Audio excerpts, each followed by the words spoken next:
আজকের দিনটা যে এত তাড়াহুড়োতে যাবে আমি বুঝতেই পারিনি যে আমি পুরো ব্লগটা কমপ্লিট করতে পারলাম না। So hello everyone, good morning.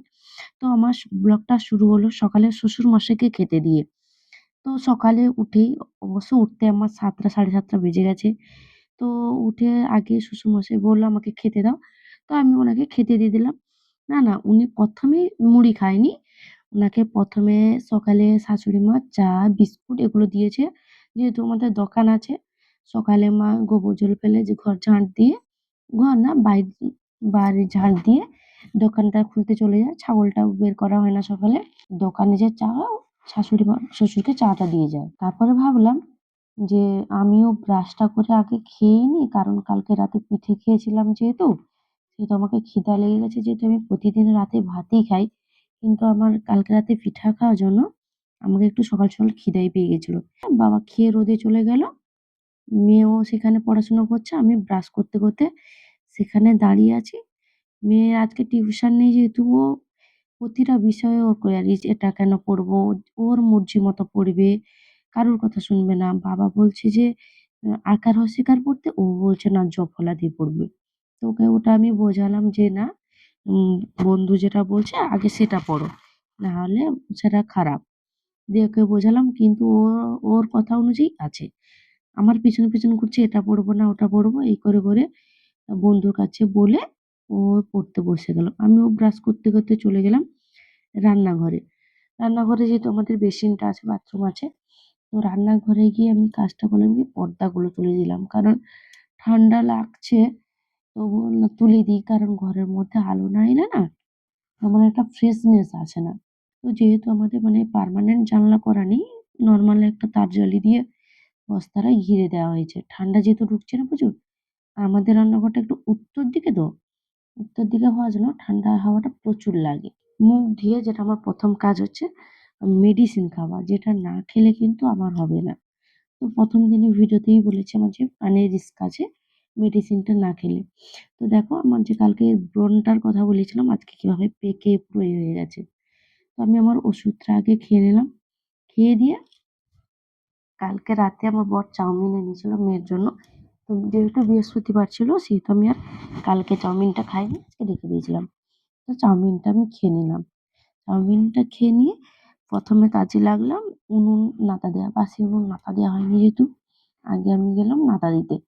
তো আমার প্রত্যেকটি আমার উনুনগুলোই সবই মেঝে লেভেলের উনুন। আর সব ধুবি তো, ওইজন্য পুরো লেভেল, কোনো ঝিকা-টাকা কিছু দেয়া নেই। জাস্ট দেখতে এইরকম। কিন্তু মাটি আর গোবর মাখানো বেশি নেই। তো যা ছিল সেইটাতে আমি নাতাটা দিয়ে নিলাম। তো নাতাটা দেওয়ার পরে জাস্ট লুকটা এইভাবে এসছে। তো তারপরে গেলাম ঘর ঝাঁট দিতে। ঘরটা ঝাঁট দিতে আমার অনেকটা টাইম লাগে। কেন? আমাদের লং বারান্দা। যেহেতু ১২০০ স্কয়ার ফুট ঘর, বারান্দাটাও অনেক লম্বা, সঙ্গে ব্যালকনি, ৩ টে রুম, ৩ টে নয় ২ টো রুম, মাঝখানে চলতি ঘর, সঙ্গে রান্নাঘর। তো ওটা ঝাঁট দিতে অনেকটা সময় প্রায় কেটে গেল। তো এদিকে ঝাঁট দিতে মেয়ে এসে বলল ও আর পড়বে না, ওর খিদা পেয়ে গেছে। সকালে জল বিস্কুট খেয়েছিল, আবার বলছে খিদা লেগেছে।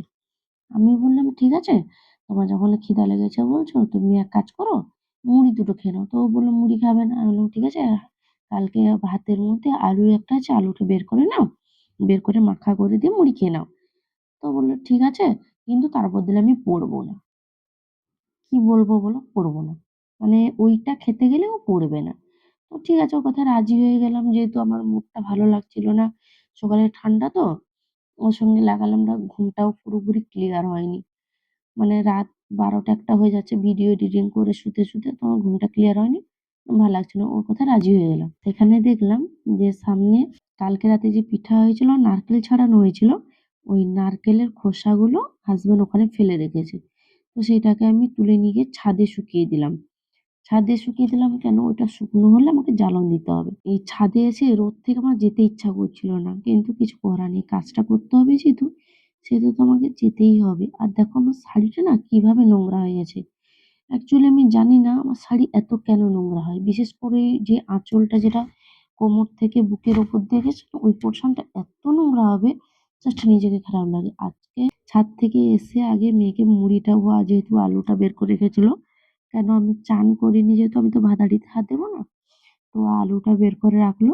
আমি এসে ওকে আলুটা মাখা করে মুড়িটা মাখিয়ে দিলাম। আর তোমরা বাচ্চাকে যদি সকালে কোনো হালকা-ফুলকা খাবার দিতে চাও, তো আলু সিদ্ধ মুড়িটাই বেস্ট। দিয়ে ওকে খেতে দিয়ে চলে এলাম বাসন ধুতে। তো বাসন দেখে তো আমার মাথায় হাত। এত বাসন কালকে যেহেতু পিঠা হয়েছিল, তো এক্সট্রা ওইগুলো জমা হয়ে যাওয়ার জন্য অনেকটাই বাসন। আমার মাথায় হ্যাং করছে। তো চলো বাসনটা ফটাফট ধুয়ে রেডি করে নিই। তো দেখো আমার বাসন মাজা কমপ্লিট। তো তাড়াহুড়োতে ডাইনিং টেবিলেই তো বাসন রেখে দিয়ে এলাম। তো সেটাও ঝটপট পরিষ্কার করে নিলাম। তো এত ব্যস্ত ছিলাম তারপরে যে আমি আর ব্লগ করতে পারিনি, ক্যামেরা করতে পারিনি। কেন? আমার মেয়ের আজকে স্কুল অ্যাডমিশন ডেট। ও যেহেতু ফার্স্ট স্কুলে ভর্তি হচ্ছে, তো ওর বার্থ সার্টিফিকেট জেরক্স করা, ওর ফটো তোলা এগুলোতে চলে গেছিলাম। তো মাঝখানের পোরশন গুলো এতটাই বিজিতে কেটেছে আমি কিন্তু ব্লগ করতে পারিনি। তো ডাইরেক্ট চলে গেলাম তোমাদের রান্না দেখাতে। তো দেখো আমি অলরেডি রান্না বসিয়ে দিয়েছি। বললাম যে আমি ব্যস্ততার জন্য ওগুলো কিছু দেখাতে পারিনি। তো দেখো আমি অলরেডি ভাত বসিয়ে দিয়েছি। আর এদিকে কড়াও গরম হয়ে গেছে। কড়াইতে তেল দিয়ে দিলাম। আর মাছটা দিয়ে দিলাম যেহেতু আমি মাছের টক করবো। হ্যাঁ, আজকেও তাড়াহুড়ো আছে। ও যেহেতু স্কুলে ভর্তি হতে যাবে। তো সেহেতু আমি আজকে টকই করবো আর একটা সবজি চচ্চড়ি করবো, মাছের ভাজা করবো। তো দেখো এখানে আমার মাছ ভাজাটা কমপ্লিট। তো বরমশাই তো ঝোল খায় কিন্তু আজকে আমি তাড়াহুড়ো যেহেতু আমি টকটাই করে নেবো আম আদা দিয়ে আমসি টক। এটা তোমরা যদি কেউ খেতে চাও দেখবে আমটক মতো ফ্লেভার আসবে। তার জন্য কিছু করতে হবে না। টকে একটু মানে তেল মাছ ভাজার পরে কড়াইতে একটু ফোড়ন দিয়ে দেবে। সর্ষে হলুদ করে একটা জল করে রাখবে। ওই জলের মধ্যে আমসি তো ফেলে দেবে। তারপরে ওই জলটা দিয়ে টকটা ফুটে জাস্ট কিছুক্ষণ নামানোর আগে আম আদা বেটে টকের মধ্যে দিয়ে দেবে। দেখবে একটা আমের টক একটা ফ্লেভার আসবে। তো মাছ ভাজা করে আমি নোনা মাছটা ভেজে নেবো যেহেতু শাশুড়ি মা নোনা মাছ খেতে পছন্দ করে। উনি বললেন যে, আমার জন্য নোনা মাছটা ভেজে দাও। কোনো তরকারি করতে হবে না, ভেজে দাও।"